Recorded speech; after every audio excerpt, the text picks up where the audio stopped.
Bonjour à tous. Je vais essayer à travers cette présentation de vous montrer l'importance ou l'apport de la sonde atomique tomographique sur l'étude des phénomènes de ségrégation atomique sur les défauts structuraux. Comme ça a été observé ou montré par Isabelle et Fred, on reconnaît les défauts structuraux ou la ségrégation sur les défauts structuraux par la présence des hétérogénéités dans un volume obtenu par sonde atomique tomographique. Comme vous le voyez sur ces deux images, où j'ai choisi dans cette présentation de parler uniquement des dislocations et des joints de grains, pour juste des raisons de temps, on observe ici la décoration d'une dislocation par une soluté qui le borde. Ici, on voit, c'est un défaut linéaire, pardon, on voit la décoration du bord. Ici, ce sont des joints de grains d'un siliciure qui sont décorés par les solutés qui est le platine.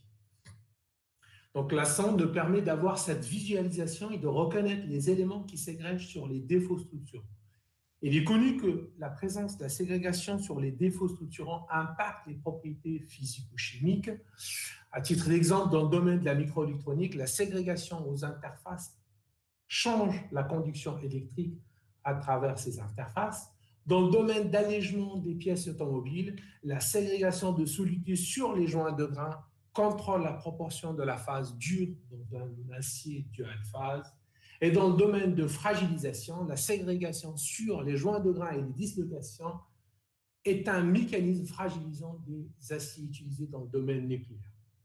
D'où il est important d'étudier les mécanismes ou les phénomènes de ségrégation atomique afin de remonter aux mécanismes qui sont d'équilibre hors équilibre ou liés à des interactions et aux grandeurs physiques telles que l'énergie de ségrégation ou même les coefficients de diffusion. Pour cela, il est indispensable de pouvoir quantifier la solution solide et l'excès d'atomes, on peut l'appeler le surplus d'atomes sur le défaut structurel.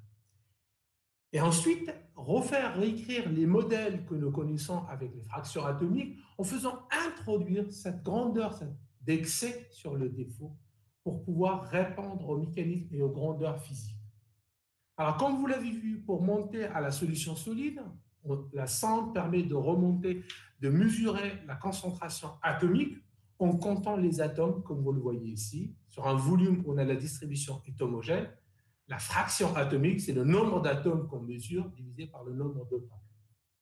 On peut tracer un profil de concentration à travers un joint de grains, comme vous le voyez ici, en mettant un cylindre perpendiculaire à ce joint de grains et en comptant à chaque fois les atomes dans chaque tranche. Ici, vous voyez pour un profil réel qui est en noir, on peut obtenir ce genre de profil pour une première mesure qui est en rouge. Pour une deuxième mesure pour le même joint de grain, on peut obtenir ce profil qui est en bleu. Ce que nous observons, c'est que l'analyse introduit une distorsion des profils de concentration atomique qui sont obtenus à partir de ces volumes de sondes atomiques tomographiques. Pour surmonter cette difficulté, nous utilisons les profils intégraux, comme je le montre ici. Ça veut dire, c'est l'intégrale de la fraction atomique moins celle qu'on a en solution solide, et pour les trois profils ici. Donc, vous le voyez, ça nous permet de remonter, en faisant le profil de ça nous permet de remonter à cette grandeur qui est le nombre d'excès par unité de surface et que ça indépendamment de la résolution de l'équilibre. En fait, cette grandeur qui est le nombre d'atomes par unité de surface par un défaut plan, c'est celle qui a été définie par Gibbs, qui est l'excès d'atomes, qui est proportionnel au gradient de l'énergie de défaut du joint de grain par rapport au potentiel chimique. Donc, c'est une grandeur mesurable par sonde atomique tomographique. Nous avons proposé la même approche en utilisant un calcul d'un profil 1,1 radial pour les dislocations. Ici, je schématise une dislocation dans un volume simulé où nous avons volontairement mis une concentration d'atomes, un excès d'atomes de 17 atomes par nanomètre sur une dislocation. Là, on le voit de cette manière. Puis on fait une rotation. Vous voyez, ça, c'est une dislocation qui est enrichie. Et en calculant les profils radiaux, nous remontons au nombre d'atomes par unité de longueur. Et de toute manière, une dislocation, c'est un défaut linéaire, ce qui a du sens. Après cette courte introduction sur la ségrégation et sur les capacités de la sonde atomique tomographique à remonter à la quantification chimique, j'ai choisi de présenter deux exemples. Un sur les joints de grains et le deuxième sur les dislocations.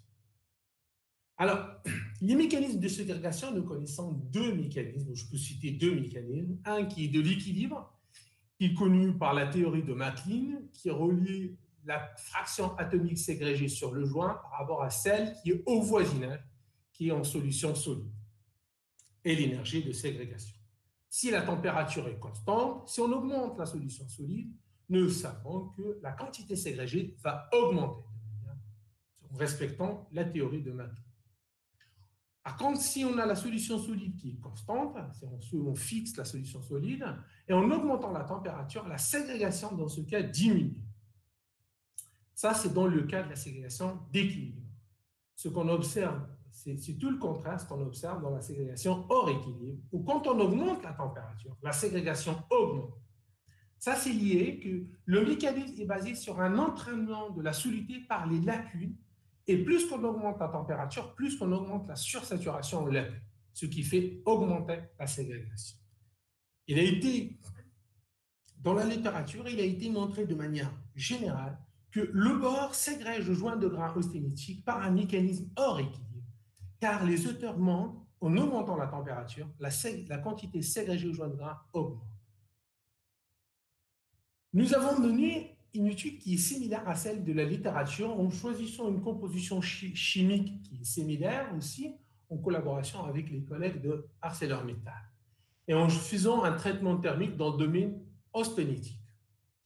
Ensuite, nous avons mesuré le bore en solution solide en couplant les mesures de nanosims et de SAT afin de mesurer les faibles concentrations en bore en solution solide. Ici, c'est une cartographie obtenue par nanosims de bore où nous observons un enrichissement de bore sur les joints de grains. Donc, le signal de nanosims a été calibré par sonde pour transformer en solidité en fraction atomique. Et ici, vous avez ici les profils en partant du cœur du grain vers le joint pour les 4 températures. Ce que nous observons, c'est que la solution solide augmente en augmentant la température. Deuxième chose, on observe une présence d'une déplétion au voisinage des joints de grains. Nous avons fité ces profils de concentration au voisinage des joints de grains afin de remonter à la fraction en solution solide au voisinage de joints de grains pour utiliser ça dans les modèles de ségrégation. Ensuite, on a utilisé la sonde atomique tomographique pour quantifier l'excès qu'on a sur les joints de grains. Ici, un exemple, qu'on a à 820 degrés, on voit le bore qui ségrège sur le joint de grain. En calculant les profils intégraux pour les 4 températures et en plotant ces données sur ce graphe que vous le voyez ici, on a l'excès, le nombre d'atomes par unité de surface pour les 4 températures. On observe, effectivement, en augmentant la température, la quantité ségrégée augmente. Ça, c'est en accord avec ce qui a été montré dans la littérature. Mais nous observons aussi que la solution solide augmente aussi. Cette augmentation de la solution solide est liée à la dissolution des précipités riches en bore. Ensuite, on a repris les équations d'équilibre en introduisant la grandeur d'excès, celle qui est mesurable par ça.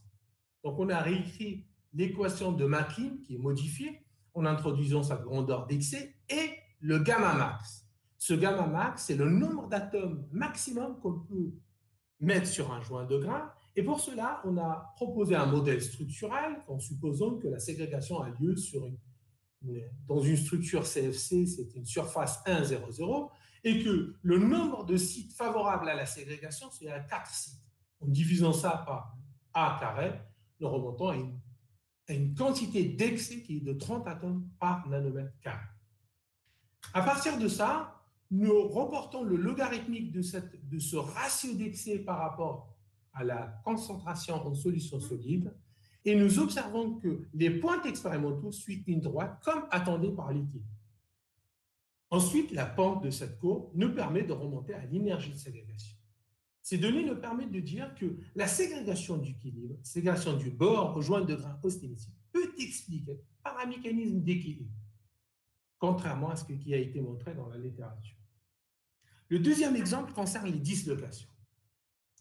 Alors, vous l'avez vu, et je l'ai montré au début, on a l'enrichissement ou la ségrégation d'une solidité sur une dislocation pour une seule impureté. Il a été montré qu'on a la présence de plusieurs solidités, ou même sur un réseau de dislocation, comme je le montre ici. Vous avez un réseau de dislocation qui sont espacés de 8 nanomètres, et on voit l'enrichissement silicium, phosphore et encre.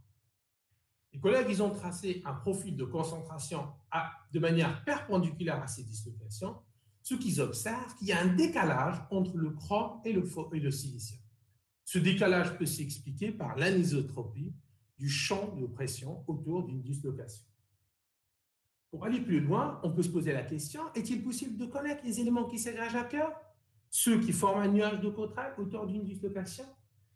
Pour répondre à cette question, nous avons repris le modèle de Cottrell qui décrit le champ de pression dans un réseau de dislocation, comme vous le voyez ici. Donc ça, ici, c'est des dislocations. Et on a des zones en compression et des zones en tension. En fait, en regardant ça, on s'aperçoit si on change la distance entre les dislocations, ça fait apparaître et disparaître une zone où la pression est nulle, qui dit qu'on fait changer un domaine favorable à la ségrégation, c'est-à-dire que la ségrégation va être modifiée dans le domaine qui est lié au champ élastique suivant sa distance entre les dislocations. Donc ensuite, on a calculé cette pression en fonction de la distance D et on a couplé ça avec un modèle de MacLean qui reliait la solution solide par rapport à la quantité, à la concentration ségrégée en 2 points. Et l'énergie de ségrégation, c'est la pression que je viens de calculer avec le modèle de Cottrell fois le volume de relaxation. Une fois qu'on a défini le modèle de Cottrell, on a relié les deux équations, on a fait l'intégrale double pour remonter à la grandeur qui est mesurable en sonde atomique, qui est l'excès de nombre d'atomes par unité de longueur. En développant ces équations, on s'aperçoit que l'excès le nombre d'atomes par unité de longueur sur les dislocations est proportionnel au logarithmique de la distance entre dislocations, comme vous le voyez sur cette figure.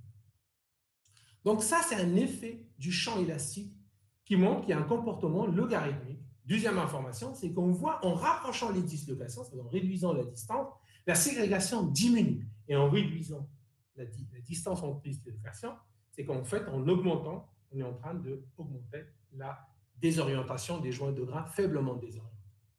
Alors, pour valider ce modèle, on a choisi un matériau qui est de la ferrite alliée en cours de restauration où nous avons observé la présence de plusieurs joints de grains désorientés, faiblement désorientés, en collaboration avec des collègues de Framatome. On a réalisé des mesures de sonde atomique tomographique qui montrent effectivement qu'il y a la ségrégation de plusieurs éléments substitutionnels, molybdène, manganèse, phosphore et chrome. Ensuite, comme vous le voyez sur cette image, je vous montre qu'on a intercepté plusieurs distances entre dislocations. Ici, j'en ai 20. La distance entre dislocations est de 20 nanomètres, 5,2, 12,5. Et on a calculé l'excès en fonction de la distance. On remarque le comportement et logarithmique comme c'était attendu dans le modèle qui traduit l'effet du champ élastique sur la ségrégation. Pour aller plus loin, nous avons voulu savoir le comportement de chaque élément. Et nous avons tracé l'excès d'atomes par unité de longueur qui est mesuré par sonde atomique tomographique pour chaque élément. Ici, c'est pour le molybdène et le manganèse. Nous observons qu'ils ont un comportement logarithmique qui suggère que le molybdène et le manganèse, ils sont dans le nuage de Cottrell qui est autour du cœur de dislocation. Et ça, c'est un effet de taille. Et en plus, en fitant ces profils, on peut remonter au volume de relaxation de manière expérimentale. Et vous voyez les valeurs que nous avons trouvées qui sont comparables à ceux qui ont été calculés par DEFT. Ensuite, on a regardé les deux autres éléments et on a remarqué que l'excès mesuré pour le chrome et le phosphore est insensible à les distances en dislocation, ce qui laisse suggérer que le chrome et le phosphore ségrègent à cœur sur la dislocation. Pour conclure, la sonde atomique tomographique est un outil qui est très puissant pour connaître les éléments qui ségrègent sur les défauts structuraux. C'est la première visualisation. Mais on peut y aller plus loin en mesurant les grandeurs de manière quantitative. La solution solide. Combien d'atomes par unité de surface pour les joints de grains? Combien d'atomes par unité de longueur pour les dislocations? Ça, ces grandeurs sont indispensables pour alimenter les modèles physiques de la ségrégation atomique. Et ça nous permet d'en déduire les mécanismes et l'énergie de ségrégation. Enfin, la sonde est une technique très puissante pour étudier les phénomènes de co-ségrégation sur les défauts structurels. Et je vous remercie pour votre attention. Merci beaucoup, Khalid, pour cette présentation très complète. Y a-t-il des questions sur cette présentation? Moi, j'en ai une petite. Vas-y, Didier. Alors, d'abord, bravo, Khalid. C'était très pédagogique, très joli ce que tu as présenté. J'ai bien aimé. Petite question comme ça qui me vient en t'écoutant sur les dislocations et les réseaux de dislocation. Est-ce qu'il ne peut pas y avoir un effet comme un effet de taille des grains, hein, puisque tu sais très bien, on travaille un peu ensemble là-dessus, que quand la taille des grains diminue, eh bien, la ségrégation, le niveau de ségrégation diminue. Quand on diminue la taille des grains. En même temps, on peut imaginer qu'il y ait le même effet pour des dislocations lorsque la densité de dislocation augmente, c'est-à-dire quand la distance moyenne entre dislocations diminue, avec la densité qui augmente. Donc, si on fait un petit bilan matière, conservation de la matière, est-ce qu'il n'y aurait pas un effet qui dirait que lorsqu'on augmente la densité de dislocation, eh bien évidemment, la concentration de soluté ségrégeant au cœur des dislocations diminue aussi? En fait, c'est en gros, si je comprends bien ce que tu voulais dire, Didier, c'est que si on augmente le nombre de dislocations, on va vider un peu la solution solide. C'est ça. Oui, enfin, de manière simple, on peut dire ça. On peut dire ça, oui. En quelque sorte, c'est un peu ça. C'est qu'on va vider un peu la solution solide et par conséquent, la ségrégation va diminuer. Oui. C'est ça que tu voulais dire. Oui. Mais à mon avis, l'effet est... Il faut vraiment qu'il y ait une densité de dislocation super importante. D'accord. Mais on peut calculer cet effet de... D'accord. Y a-t-il une autre question? Alors, si personne se manifeste pour votre question, merci encore, Khalid. Je pense que Frédéric, c'est ton tour. Frédéric de Guezer, si tu peux partager ton écran. Oui, je peux. Il me semble qu'il y avait des questions à Khalid sur le chat, Xavier. Ah, pardon. Pardon. Merci, Fred. Bon, Khalid, en attendant que Frédéric se prépare, Anna a posé une question sur le chat. Je te laisse la lire. Tu la vois? Ah non, moi, je ne la vois pas. Il faut cliquer sur le chat. Je peux intervenir hein, vas-y, pose-la, Anna, pose-la. Ouais. Bonjour à tous. Khalid, si j'ai bien compris, tu es dans l'approche d'analyser l'empilement de dislocations, les dislocations qui créent un joint de faible désorientation. Oui. Voilà. Alors, ce que je voulais dire, c'est que ce que tu montres, c'est que la tendance à ségréger sur les dislocations diminue très fortement si la distance entre les dislocations diminue. Alors, si tu vas un peu plus loin, tu vas vers la distance entre les dislocations inférieures à 1 nanomètre, ben, tu vas quitter pratiquement l'approche du joint de faible désorientation. Oui. On va donc être dans une structure différente, de joint de faible désorientation, avec le motif structuraux qui, en principe, me semble-t-il, absorbe plus de ségrégation que les dislocations. Alors, est-ce qu'il y a une incohérence ou est-ce qu'il y a quelque chose que je n'ai pas compris? Non, c'est exactement ce qui nous a surpris le plus et on en a pensé à cette question, on en a discuté avec nous. Mais ce qu'il faut voir, c'est que cette courbe montre que la ségrégation, la quantité ségrégée sur dislocation. Attention, donc on ne prend pas, c'est l'excès par unité de longueur.